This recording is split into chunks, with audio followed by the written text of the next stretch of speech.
अस्सलाम वालेकुम नाज़रीन। आपने देखा होगा कि आज के दौर में ज़हनी दबाव, बेचैनी और तन्हाई बहुत ज़्यादा बढ़ गए हैं। तो एक नई तहकीक के मुताबिक इसकी वजह इर्तिकाई अदम मुताबिकत है। उनके ख़्याल में, मुसन्निफ़ीन के ख़्याल में इंसान का दिमाग और नफ़सियाती निज़ाम ऐसे माहौल में बना था, जो आज की तेज़ रफ़्तार जदीद दुनिया से बहुत ज़्यादा मुख्तलिफ था।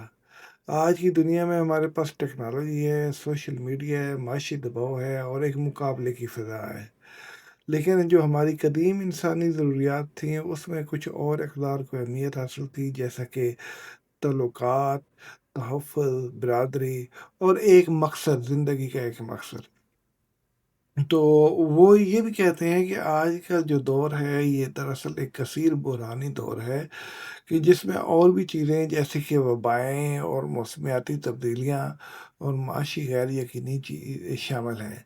तो ये सारी चीज़ें जब आपस में मिल के तो बहुत ज़्यादा नफ़सियाती दबाव इंसानी नफ़सियात के ऊपर डालते हैं। तो इसका हल ये नहीं है कि हम इंसानी फ़ितरत को बदलने की कोशिश करें, बल्कि हमें एक ऐसे माशरती माहौल को बनाने की ज़रूरत है, जो ज़्यादा से ज़्यादा इंसान के फ़ितरी तकाज़ों से हम हो।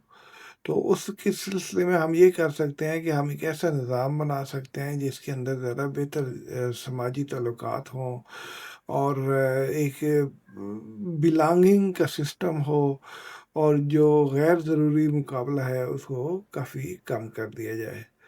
तो बुनियादी तौर पर इंसान के नफ़सियाती मसाइल का हल जो है उसको तलाश करने के लिए हमें इंसान के इर्तिकाई माज़ी को अपने सामने रखना होगा ताकि हम उसका बेहतर हल तलाश कर सकें।